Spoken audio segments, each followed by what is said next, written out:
Bonjour et bienvenue dans notre émission Sagesse bouddhiste. Près d'un siècle d'une vie consacrée au Dharma, du Sri Lanka aux États-Unis en passant par la France. Nous allons vous parler ce dimanche du vénérable Bhante Gunaratana, l'un des grands maîtres de la tradition de la forêt. Aujourd'hui nonagénaire, il enseigne toujours dans le monastère qu'il a fondé en Virginie. Tous ceux et celles qui l'ont croisé, dont nous, à Sagesse bouddhiste, qui l'avions reçu sur ce plateau il y a 14 ans, ont été frappés par sa présence immense, sa bienveillance, son sourire généreux et entier, sa simplicité aussi. À l'occasion de la parution en français de ses 50 ans d'enseignement, nous avons décidé de consacrer 2 émissions à ce grand maître du Theravada en invitant Jeanne Chut, sa traductrice, qui le connaît bien. Nous évoquerons aujourd'hui les moments clés de la vie de Bhante Gunaratana, moine depuis l'âge de 12 ans, et la mission qu'il s'est confiée. Et puis la semaine prochaine, nous nous arrêterons sur les enseignements qui lui tiennent à cœur, en particulier Metta, la pratique de la bienveillance. Jeanne Chut, bonjour. Bonjour. Alors, depuis plus d'une trentaine d'années, vous pratiquez le bouddhisme dans la tradition de la forêt, que vous contribuez d'ailleurs à faire connaître. Vous êtes la traductrice de maîtres anglophones, et en particulier de Bhante Gunaratana, dont vous avez été l'interprète. Et puis, vous avez publié de nombreuses traductions, et l'on vous doit une synthèse inédite sur la tradition de la forêt, que vous avez publiée il y a 2 ans. C'est bien ça. Merci d'être avec nous sur ce plateau. Avec grand plaisir. Alors, on va s'intéresser un petit peu déjà à la vie très longue de Bhante Gunaratana. Quels sont les moments clés de sa vie ? Alors, je suis un peu ennuyée parce que je viens de lire sa biographie, de relire sa biographie, et donc il y a beaucoup de choses à dire. Je vais essayer d'être concise. Il est né au Sri Lanka en 1927, il a donc 93 ans aujourd'hui. Il a fait partie d'une famille de 7 enfants. Un papa très sévère, une maman tout amour, mais tous les deux très pratiquants bouddhistes. À l'âge de 7-8 ans, il a dit « Un jour, j'enseignerai le Dhamma du Bouddha en anglais ». Son frère aîné lui avait appris quelques mots d'anglais et il s'est mis ça dans la tête. Effectivement, à l'âge de 12 ans, il est devenu novice. Son père l'a amené volontiers dans un monastère. Il s'en est sauvé au bout de quelques jours.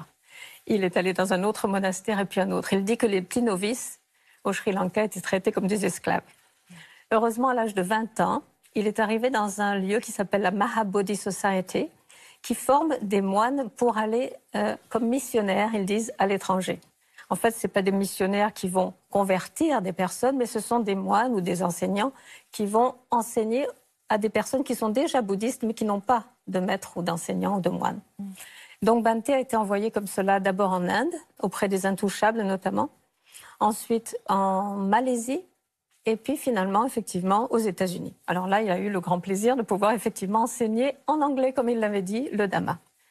Alors, aux États-Unis, il a également rencontré une personne qui était un des fidèles du monastère dont il s'occupait, qui était professeur d'université. Il avait toujours rêvé de faire des études universitaires, et grâce à cet homme qui lui a obtenu une bourse, il a obtenu un doctorat en philosophie.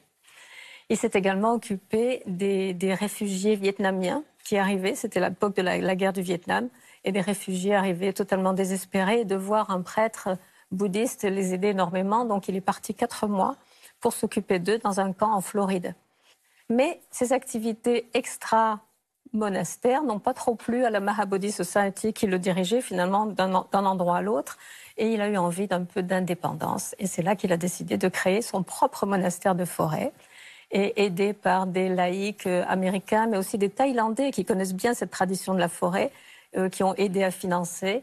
Ils ont pu créer ce monastère en 1995. Il s'y est installé. C'est à partir de ce moment-là, finalement, qu'il a enseigné à l'international. Oui, en fait, il a commencé à donner des retraites dans ce centre, et ça s'est connu, ça s'est su, et il a obtenu des invitations dans le monde entier. Il a dit « Je n'ai jamais refusé une invitation parce que j'adore voyager ».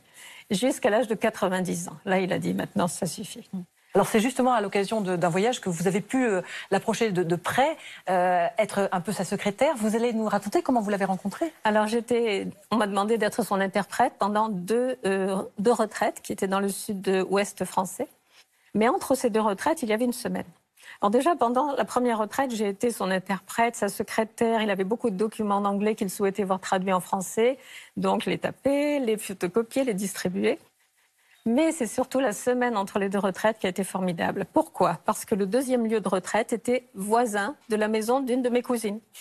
Et donc, comme ce lieu était très, très humide, on a proposé à Bhante de venir loger, comme moi je devais le faire, dans la maison de ma cousine. Il est venu avec son accompagnant américain et nous étions tous les 4 comme une famille. Et là, je l'ai vu au quotidien. Alors, vous parliez de sa simplicité. Je vais vous dire, donner un exemple. Quand ma cousine lui a offert la belle chambre, la chambre de maître de sa maison, il a dit « Mais non, mais je suis un moine de forêt, vous n'avez pas une chambre d'enfant ?» Alors, on est allé dans la chambre d'enfant. Et là, il a encore pris le matelas, il l'a posé par terre. Il dit « Voilà, là, je serai bien. » Et puis, si je peux me permettre encore une petite anecdote, la façon dont il enseigne par l'exemple. Un matin, nous étions autour de la table pour le petit déjeuner, et puis on bavardait après avoir mangé. Et puis tout d'un coup, Bhante s'est levé, il a pris un balai, il a commencé à balayer. Et on s'est dit, enfin, aujourd'hui, je peux me dire, je pense que ce n'étaient pas les miettes qui le dérangeaient. Je pense qu'il nous montrait, par son exemple, que la conversation était passée de l'utile au futile et qu'il était temps de s'arrêter. Voilà, il avait cette capacité de transmettre sans jamais juger. Et avec humour, finalement, parce qu'on sentait bien que c'était le moment de se lever de table. Donc le message était passé, mais à sa manière. Voilà. Quel lien avez-vous tissé finalement au cours de ces moments-là? Alors j'ai découvert aussi, quand il était chez ma cousine, qu'il passait tous les soirs 2 heures pour répondre à tous ces messages par mail. Et donc je lui ai demandé la possibilité de lui poser des questions sur le Dhamma par la suite. Et bien sûr, il me répondait dans les 24 heures. C'était magnifique. Mais beaucoup plus important encore, son premier traducteur, Gilbert Gaucher, qui était traducteur depuis 20 ans et qui était son disciple depuis 20 ans, je l'ai connu à cette occasion. Et lui, quelques années plus tard, est tombé malade et il était mourant dans un hôpital.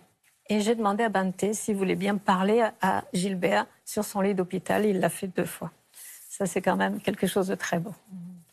Est-ce que, oui, son principal trait de caractère, finalement, c'est cette immense cette bienveillance, gentillesse, cette bienveillance, cette ouverture. Et puis, je crois que le non-jugement. On parle beaucoup de sa bienveillance, mais je crois qu'elle est faite d'une écoute et d'un non-jugement. Et puis, il y a eu aussi des situations où il y avait toutes ces personnes, vous savez, les personnes autour d'un maître, elles veulent tout de suite accaparer son attention. Il y avait là, je me souviens, une situation où il y avait 3 hommes qui disaient « Nous devrions visiter ceci, nous devrions faire cela ». Il y avait quand même une semaine vide là, à remplir. Et lui, je me souviens de l'avoir regardé, il était dans l'écoute. Juste une écoute. Et puis, quand il a ouvert la bouche, je ne me rappelle plus ce qu'il a dit, mais tout le monde était d'accord. Je pense que la bienveillance part de l'écoute aussi. Alors, dans ces nombreux enseignements, il y en a qui lui tenaient particulièrement à cœur. D'ailleurs, il en a écrit des livres, notamment L'Octuple Sentier. Oui, les 8 marches vers le bonheur, c'est un très beau livre en français.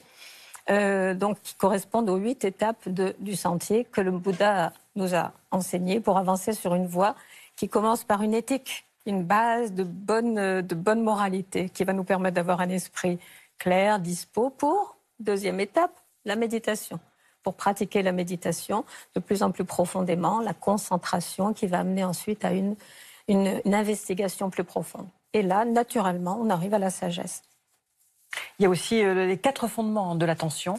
Oui, alors le Bouddha a dit qu'il fallait méditer d'abord sur le corps, puis sur les ressentis physiques, les ressentis mentaux. Mais l'accent doit être mis sur l'attention. Et l'attention, pourquoi? Pour voir l'impermanence. Et Bhante s'est maintenu sur ces 2 points, développer l'attention pour voir l'impermanence. Et puis il y a bien sûr la pratique de méta, de l'amour inconditionnel, voilà. De la bienveillance aussi. Ouais. Donc Bhante était méta lui-même. Pour moi, c'est ce qui le caractérise le plus. Donc toutes ces retraites, j'ai assisté à 2 seulement, mais je sais qu'il commençait toujours comme ça, par une bonne demi-heure le matin de méditation méta, tous ensemble. Il avait développé plusieurs phrases. Alors, dans la méditation méta, on peut ajouter une petite phrase, on peut visualiser, mais on peut aussi ajouter une phrase. Et lui, il avait développé cela sur 4 phrases à peu près, souhaitant le bonheur à tous les êtres, souhaitant aussi que tout aille bien, mais que s'il y a des problèmes, nous soyons capables de les dépasser avec sagesse, avec pardon, avec compassion. On y reviendra à méta la semaine prochaine. Finalement, quelle est la mission que s'est confiée à lui-même, Bhante ? Alors, la mission, je l'ai découverte lors de la première retraite. J'ai dit que j'étais sa secrétaire. Voilà, je vais vous donner un exemple. Il m'a demandé de créer des certificats comme ça. Donc, une prise de refuge suivie d'une prise de précepte à vie. Donc, sa mission, il me l'a expliqué. Il a dit, voilà, je souhaite que les personnes que je rencontre à travers le monde en ce moment s'engagent. Pas s'engagent, je ne vais pas les forcer à le faire, mais je fais tout mon possible pour qu'elles aient envie de s'engager à suivre la voie du Bouddha, de ses enseignements, le Dhamma, et à suivre les enseignements des grands maîtres qui l'ont suivi, des grands maîtres réalisés, le Sangha. Mais aussi à s'engager, pour vraiment s'engager sur cette voie, il faut un engagement concret. Et pour cela, s'engager à des préceptes que nous allons suivre toute la vie. Alors, dans certains monastères, on prend 5 préceptes quand on arrive, et puis quand on rentre chez soi, on les oublie. Là, ce sont des préceptes à vie. Mais alors, est-ce qu'on peut les connaître, ces préceptes? Oui, alors, les 5 préceptes laïques, normalement, ce sont 5 préceptes pour les laïcs. Donc, le premier, c'est ne pas porter atteinte à la vie. Donc, respecter la vie en ne tuant pas. Respecter la propriété d'autrui en ne volant pas. Respecter le couple en n'ayant pas d'inconduite sexuelle, on appelle ça comme ça. Avoir une parole juste, une parole qui soit honnête, qui soit vraie, mais également, alors lui développe ça, Bhante Gunaratana, une parole qui soit vraie, mais aussi qui ne soit pas médisante, qui ne soit pas dure, c'est-à-dire grossière ou qui fasse du mal, et qui ne soit pas futile. On a parlé de la parole futile. Et puis le 5e, c'est ne pas obscurcir notre esprit avec de l'alcool ou des drogues. Tout ça pour avoir l'esprit le plus clair possible quand on va commencer la méditation. Donc si il arrive à convaincre les gens de s'engager sur ce chemin vraiment, il se disait, moi à partir de là, je suis tranquille. Inévitablement, ils vont arriver au premier degré d'éveil. Et là, moi j'ai fait ce que j'avais à faire. Tranquille. Donc chacun repart finalement avec ce certificat? Pas tout le monde, mais beaucoup de gens se sont engagés dans les retraites auxquelles j'ai participé. Beaucoup de gens, je dirais au moins les 3 quarts, ont eu envie de participer à cette cérémonie que nous faisions à la fin de la retraite. Donc moi, je procurais les certificats, les personnes donnaient leur nom, Bhante leur donnait également un nom en pali. Et puis voilà, on repartait avec notre engagement. Et les 3 autres préceptes, finalement Ce sont donc le développement du précepte sur la parole. Au lieu que ce soit juste la parole juste, c'est également la parole bonne, qui ne crée pas de division et qui soit utile. Pour conclure, Jeanne Chut, sur Bhante Gunaratana, quelles sont finalement les valeurs qu'il incarne le plus? Je crois qu'il nous poussait, vraiment par son attitude, par sa bienveillance, il nous poussait à avoir envie de suivre l'octuple sentier. Il disait, soyez, ayez une attitude morale, éthique. Continuez le chemin, continuez avec confiance. Inévitablement, votre méditation va s'approfondir et la sagesse viendra. Et continuez, ayez cette confiance. Le Bouddha nous a dit, c'est possible. Alors c'est possible, on y va. Ce sont ses recommandations finalement. Oui. Oui. Et oui, quelques mots sur sa personnalité, une personnalité toute dans le don. Oui, c'était un homme chaleureux, ouvert. Il est toujours vivant, j'en parle au passé. Mais aux États-Unis. Hein, il est aux États-Unis, il ne fait plus de retraite. Mais donc, oui, il est chaleureux. Il y a quelque chose qui m'a frappée, j'avais l'impression quand on était près de lui, on était près dans une espèce de bulle de bienveillance et tout se passait bien. On était un peu à l'abri de sa bonté, de sa générosité aussi. C'est ce que nous avions ressenti aussi ici, oui, sur ce plateau. Exactement. Merci beaucoup, Jeanne Chut, d'avoir répondu à cette première série de questions. Nous nous retrouvons la semaine prochaine pour la suite. D'accord. Avant de nous quitter, voici la présentation de 3 livres, tous écrits par Bhante Gunaratana et traduits de l'anglais par notre invitée Jeanne Chut. Tout d'abord, le guide d'initiation à la méditation chez Marabout, présenté sous forme de questions-réponses. Ce livre vient donc d'être traduit et publié en France.